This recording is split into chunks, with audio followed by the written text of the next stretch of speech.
Well folks, it is finally time I bring to you the Floor is Lava build.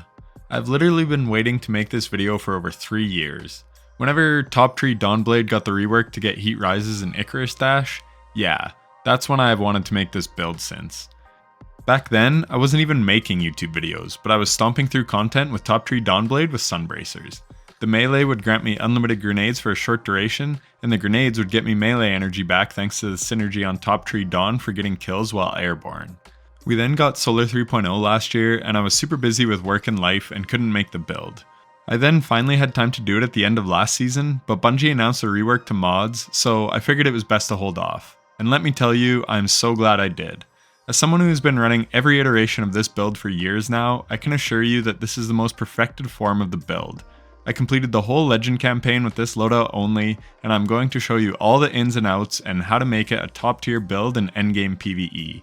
There's a lot to go over, and I'm going to be pretty thorough, so I figured it is best to start with the general gameplay loop before we get into the meat and bones of the build. We are on Solar Warlock, obviously, with the exotic gauntlets Sunbracers. These have an exotic perk called Helium Spirals. Increases the duration of solar grenades. Solar melee kills grant unlimited solar grenade energy for a brief time. So what happens is you get a melee kill and you have 5 seconds of Sunbracers ready, meaning you can throw a grenade or consume a grenade to activate your infinite grenade timer. Once you throw or consume a grenade, you have 5 seconds to throw as many grenades as possible. Sometimes you want to keep one in your back pocket though, so that you have a full grenade for when you need it. So that is how Sunbracers work. It's pretty straightforward. The next high-level overview piece would be the aspects. I love running Icarus Dash, however, with this build, that is a no-go. We will be running Heat Rises and Touch of Flame. First, let's look at Heat Rises. The description is pretty vague in all honesty. Basically, it allows you to consume your grenade. This allows you to have increased airborne effectiveness and allows you to glide for further distances. But the note at the bottom is crucial. Final blows while airborne increase the duration of Heat Rises and grant melee energy. The melee energy is critical to the gameplay loop of this build. So what you want to do is consume your grenade. This procs Heat Rises. It also gives you Cure ×2 when you consume your grenade. So once Heat Rises is procced, you want to get a melee kill. This will activate the perk on Sunbracers. Ideally, you will chuck a bunch of grenades from the air, which will give you your melee energy back, and then you keep that loop going. Ideally, forever. The worst thing for this build is a lack of enemies being around. As long as you have enemies to kill with your grenades, you will get your melee energy back. I actually used to run heavy-handed so that I would immediately get 50% melee energy back when I used my melee, just as a safeguard, but this mod no longer exists. So now we know the basic gameplay loop. Consume your grenade for Heat Rises, get melee kill, spam grenades from the air to get melee energy back. Now let's look at our other aspect, Touch of Flame. This aspect states your grenades have enhanced functionality. So what does this mean for your solar grenade? They have increased linger duration, and they periodically emit a blob of lava around its perimeter. These lava blobs are actually very strong and they spread scorch. If an enemy stands in them long enough, they will actually ignite, and ignitions are very powerful for ad clear as well as single target damage. So we have now covered the aspects. Now let's look at the rest of our abilities. For super, for the campaign, I ran the newly buffed Dawnblade super. I will go over the buff in just a minute, but trust me, it is much better now. You also want to run Phoenix Dive to make yourself damn near invincible, as I will go over soon. Burst Glide is my preferred preference, but Strafe Glide has great movement speed in the super and when Heat Rises is active. And finally, we have the Incinerator Snap melee. I find this to work well for taking down targets to proc Sunbracers, and if all of your melee snap hits one target, it will cause the enemy to ignite, at least if you are running the Fragment Ember of Ashes. So now we know the build outside of the fragments, and before we get to those, let's look at why this build is so damn strong in Lightfall. A whole bunch of the abilities we're running just got a buff with the latest patch update, so let's take a look at those. First up, as I mentioned before, was the Dawnblade super. Back in the 2.0 version of subclasses, this used to be an ad clear menace because you would get super energy back for killing enemies, and it would cause enemies to explode. Bungie nerfed it and it has not been good since, until now. Here is the changes that were made. They increased the amount of orbs it can generate from 5 to 7. They reduced throw cost from 10% to 6.5%. I don't know how many more swings this equates to, but I can tell you it feels much better than it did before. They increased the damage by a whopping 25%, and let me tell you, it feels very significant in game. It may be time to bust out Dawn Chorus, honestly. And lastly, they reduce its base cooldown by 1 minute and 9 seconds, so you have your super more often. So that is just the buff to the super. Next, let's look at the Phoenix Dive buff. They reduce base cooldown by 27 seconds. That's huge. While Daybreak is active, you can basically spam Phoenix Dive, allowing you to cure your health a bunch. The Phoenix Dive in Super also got a big buff to damage. And lastly, and most importantly, the restoration duration while Heat Rises is active went from 1 second to 3 seconds. That is the most significant buff out of all the buffs I've mentioned, and here is why. Before, you needed perfect timing when you cast your Phoenix Dive in order to extend your restoration timer. So now it is much more forgiving. So I haven't even touched on that part of the build yet, but it is the most crucial part of the gameplay loop and high level activity. And that is because restoration is such a powerful ability, especially when you are trying to fly in the air and carpet bomb enemies while they are all shooting at you. So what you do is this. You consume your grenade to activate Heat Rises. You then get a melee kill to proc Sunbracers, and while the enemy is dying to the melee damage, you Phoenix Dive. This will give you 3 seconds of restoration, but if you run the fragment Ember of Empyrean, which you must with this build because of this interaction, you will extend your restoration timer. Ember of Empyrean states solar weapon or ability final blows extend the duration of restoration and radiant effects applied to you. And while it may give -10 to your resilience stat, it is an absolute must for this build. Trust me. Every other fragment is optional, but this is a must-have. So then you can fly around whipping your grenades, extending your restoration timer. And speaking of timers, I also ran Ember of Torches, which makes you and nearby allies radiant when you deal damage with your melee. This one is far less needed, and in the future I will probably take it off. But for the campaign, I ran this for that extra weapon damage to myself and my teammate. It also gives -10 for discipline, which is not ideal. So yeah, this fragment is optional. And I will go over some other good fragments to run in a bit, but first let's finish with the buffs to this build. The next buff was to Incinerator Snap. It had its base cooldown reduced by 7 seconds. There was a slight buff to Heat Rises in that you now get 20 AE just for having it equipped, and then the other 50 AE for having it active. Whereas before, it was all 70 AE points only while it was active. So long story short, your weapons will always be more accurate from the air now. And that brings us to the final buff on this build, our bread and butter, the Solar Grenade. It had its base cooldown increased, but thanks to Sunbracers, we essentially negate that. But it had its already strong damage increased by 20%. That's absolute madness. It was already strong before. These grenades alone easily took out yellow bar enemies during the campaign all by themselves. And I had a teammate with me, and in the legend version of the campaign, it has fireteam difficulty scaling, meaning if I was solo, the grenades would have melted even faster. And I was under light throughout the whole campaign. So yeah, these grenades absolutely slap. This build was crazy last season before all the buffs, and now it's just insane.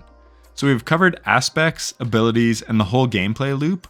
Once more, that loop is consume grenade to activate Heat Rises, melee an enemy and then Phoenix Dive to get restoration going to become damn near invincible by constantly regenerating health, whip solar grenades and literally melt everything in sight, get those kills from the air so that you get your melee energy back, rinse, repeat. So that brings us to the fragments. I already talked about Torches, which gives you Radiant for dealing damage with a charged melee, and Empyrean for extending Radiant and Restoration with solar kills. So then we have Ember of Ashes. Apply more Scorch stacks to targets. Basically, 100 stacks of Scorch leads to Ignitions, which are big explosions that deal a ton of damage and can stun unstoppable champions. Because this build is all about obliterating everything in sight, we want to scorch the enemies as much as possible.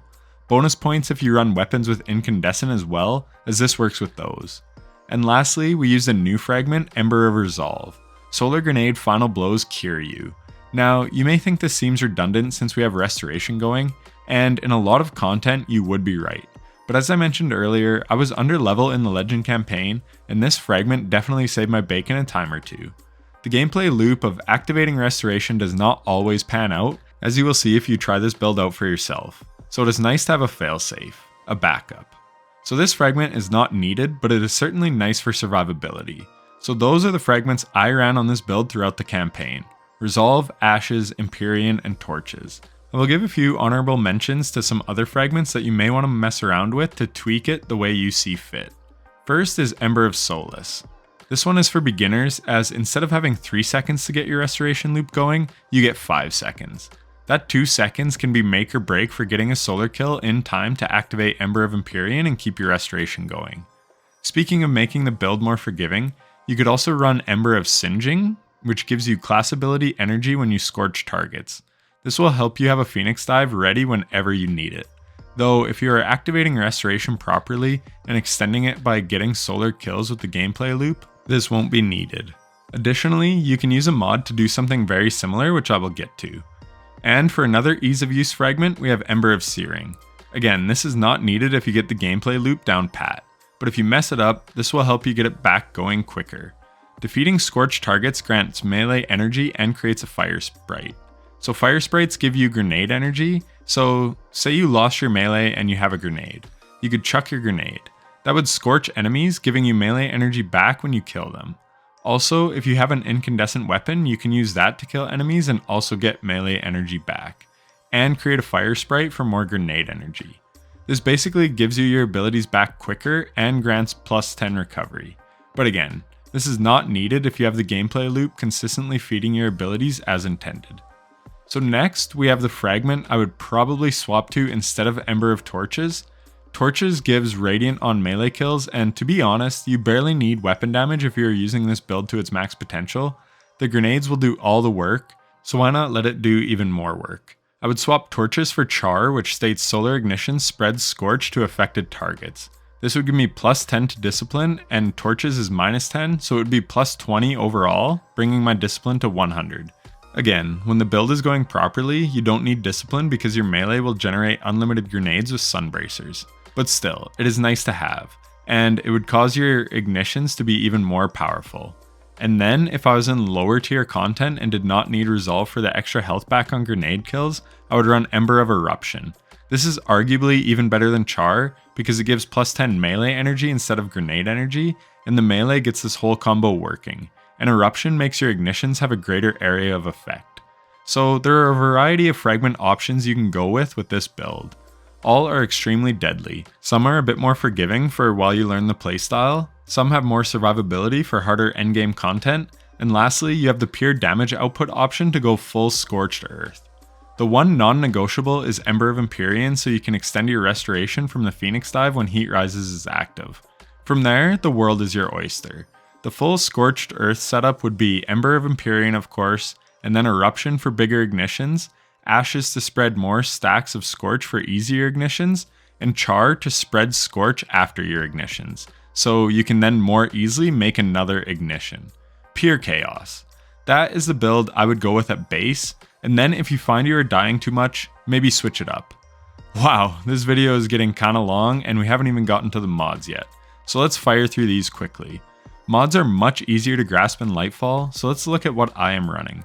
First, you can reduce the cost of some of these mods with the artifact with Authorized Mods Solar and Authorized Mods Grenades, but since I want to future-proof this video for years to come, I won't be showing that here.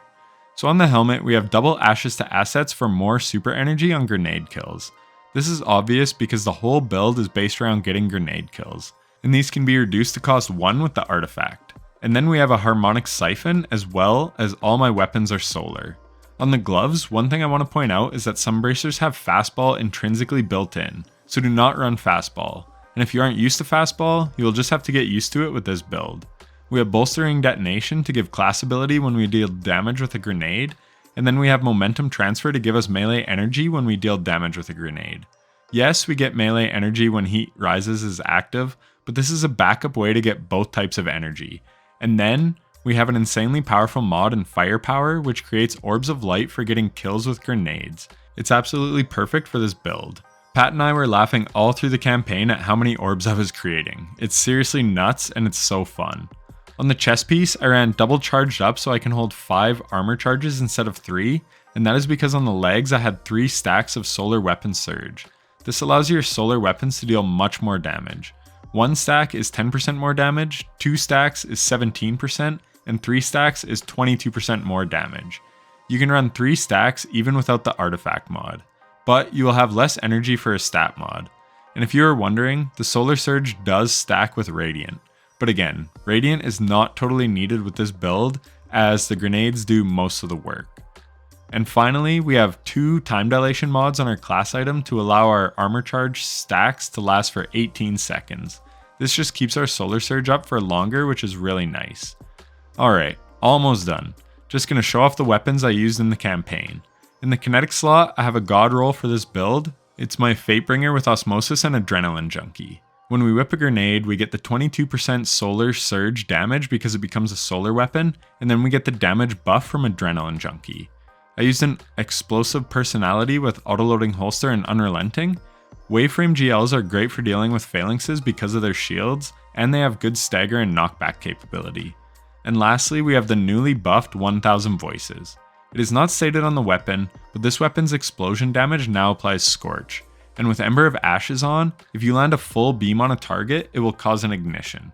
It's truly powerful. I was one-shotting a lot of high health targets in the campaign. And now we have just one final thing to go over before we wrap it up, and that is the stats on the build. In Lightfall, Bungie nerfed ability cooldowns across the board, and to be honest, it was kind of noticeable. But I definitely think it was a healthy change for the game as a whole.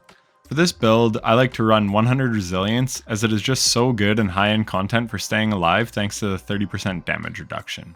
Next, you want to spec into Discipline and Strength, and then lastly Recovery. As I mentioned, the gameplay loop feeds itself when everything is working well, but if you lose an ability, it really slows you down. So try to focus on Discipline and Strength so if you do lose one, you can get it back sooner than later. Despite what my stats show, I would actually say to go heavy into Strength as your highest or second highest priority, because being able to get a melee kill will get all those other abilities back. The kill will proc Sunbracers, which means you can consume a grenade, and then throw a grenade and Phoenix Dive to get the loop going again. And the arm mods will feed you class ability and melee energy, but to each their own. And lastly, Intellect really isn't needed, especially with double Ashes to assets on the helmet, as that will give you a ton of super energy all on its own, plus the grenade kills are making orbs with firepower. And that is it for the build. This build is a whole hell of a lot of fun to play with, and I will be taking it into my day 1 raid for sure. The ad clear is insane, and the single target damage is extremely strong in the right scenarios. I hope you learned something from this video, and if you did, then a like and subscription would be greatly appreciated.